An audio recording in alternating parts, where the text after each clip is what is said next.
right, welcome back. We're about half past the hour right now. Welcome to our new digs again. We're at Studio 425 now in the Columbus Center. We're in the West Wing. That's right, we're West Wingers. Finding a place was extremely difficult in this community. Sometimes places were, what do I want to say, less than receptive, but hey, that's for another show. We've got a lot of cover, we've got a different format, and we got to try to get out of here by the time that we're supposed to. So, moving along. This week is a big week. It's Wear Your Michigan or Michigan State Gear. It is number 6, 7-0 Michigan at number 8, 7-0 Michigan State. This is our fucking Super Bowl in Michigan, all right? This is like a big deal. This is top 10 battle on national TV for the Paul Bunyan Trophy. Michigan is 71, 37, and 5 all time. But since 2010, on the road, against top 20 opponents, Michigan is a paltry 0-14, and with Harbaugh at the helm, we're 0-9. Michigan brought Jim Harbaugh in for this type of situation. Not to beat up on the MAC, not to bottom feed on the Big Ten. We need to win big games. It don't get bigger than this. This weekend, there's no more mulligans. There's no more next year. There ain't no more fucking excuses, Jim. The time is now. Get her done. Go Blue! All right. All right. Moving along. Alec Baldwin is still making headlines. Imagine that. The prop gun on set of the movie Rust went off, killing Helena Hutchins. It's kind of reminiscent of Brandon Lee and The Crow in 1993. Do you remember that, some of you? Now, because Baldwin is not pro-Second Amendment, people are really making fun of him. It's all over the internet, it's all over Twitter, social media. They're ignoring the fact that the Rust tragedy and Helena's family are just being reminded of this over and over. And a woman died here, people, and the family's not feeling really good about it. So, you know, people want to know my opinion. My opinion is if you're making fun of it, you're crap, all right? But for $27.99 from Trump Jr., you can get a T-shirt that says, and I quote here, "Guns don't kill people, Alec Baldwin kill people." Hey, Donnie Jr., did you get Helena's family a shout-out and, you know, express your condolences, or are you just dragging her through the mud still? Boy, you're as bad as your damn dad. All right, next, we've got Andy. What is that? The Rolling Stone? Rolling Stone article, yes. Several Democratic House members called for the expulsion of pro-Trump hardliners over an article in the Rolling Stone. Are you fucking kidding me? An article in the Rolling Stone? They don't even write about fucking music no more. Okay? It's a trash magazine. I canceled my subscription back in, well, who was on the cover when I had Grateful Dead, the Beatles were still together. It was a long freaking time ago. And they are taking this as gospel. This whole movement's being led by Alexandra Ocasio-Cortez, and sorry if I didn't get the pronunciation right, and another New York Democrat, Richie Torres. They said, and I quote, "The Rolling Stone said it, so it must be true. And we will expel any and all accomplices of the insurrection.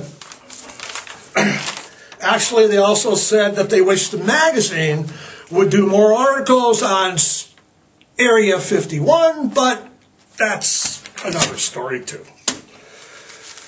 Okay, what's next? Kyle. Andy, Kyle's in court yesterday. Kyle Rittenhouse. Do you remember Kyle Rittenhouse? Remember him? Come on now. He's the minor that crossed state lines illegally, obtained a firearm, and killed 2 people. Now, if my kid were to sneak out, cross state lines, legally obtain a firearm, and then kill people, I wouldn't be real happy about it. I'd be fucking pissed as a parent that that's what he's doing. Okay? They were talking in court about terminology. They didn't want to call murderers and looters and robbers and thieves and thugs. And let me tell you something, people. Kyle Rittenhouse is a minor. When he committed these offenses, he illegally obtained a firearm. If you're pro-Second Amendment, this kind of behavior, Andy, should it make you happy? No, of course not. No. Kyle's not a vigilante. He's not a volunteer. He's not a peacekeeper. He is a kid who broke multiple laws. He's a misguided youth, a fucking moron. And if you think he's a patriot, you're a fucking moron too. Moving right along. Supply chain issues, they're going to plague us for a long time, it looks like. Yeah, they're still clogging up the news. You see what I did there? The clog. Yeah. Pretty clever, yes. They literally are, though. How about we start buying everything made in America instead of relying on China, who's just screwing us in the ass all the time? Okay? Buy American. When I was a kid, this would never have happened because, first of all, there was no treaty with China. Nixon did that, not when he was president. Everything was made in America. I'm from Detroit. Detroit was the 3rd largest city in the 1960s in the United States. Everybody had a job. Now everybody's like, oh my God, I can't get my Care Bears from Korea. In the local news here in Great Falls, even a couple local toy craft stores were in the news complaining that they didn't get or not going to get their stuff because of the supply chain issue. You know, you guys, you had a fucking farmer's market sitting outside of your front door all summer long, whole streets of people that did crafts and all sorts of local stuff. You had an opportunity to go out there and make a deal with somebody. But no, you'd rather, oh no, our stuff's not here from China. Shut up.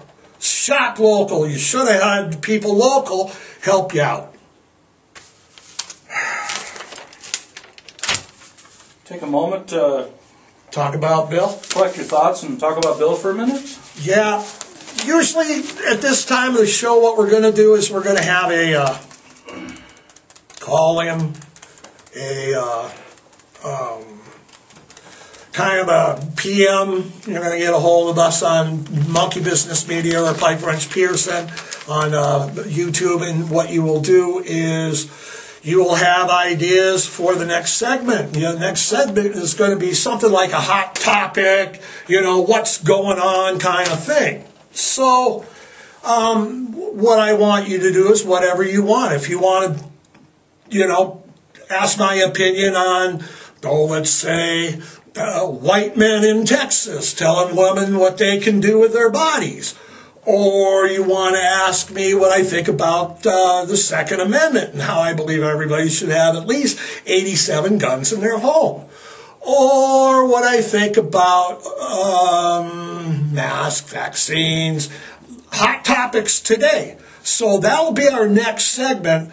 But right now, what we're trying to get wound up, it was just more of an introduction so you can kind of see what we're doing. We're going to kind of end today with a a little piece here. Missoula, Montana lost what I and the community at large that are my age consider a legend. It's sad that the younger generation in Missoula, a lot of them don't even understand it or don't even realize what's going on because, you know, they're just too young. But Bill McQuirk died in October 9th. He was 88 years old. He was a mover and shaker in the 70s and 80s in Missoula, and he built some of the iconic haunts of its times. He built the Heidel House, the library, the Trading Post Saloon, Monk's Cave. Those were all Bill. He ran those nightclubs until, you know, running nightclubs didn't really become cost effective anymore. Later, he became in real estate. He became the closer. So I want to give a shout out to the family. Mark McQuirk, I remember meeting your dad when we played Little Grizzlies together. Go 4Bs!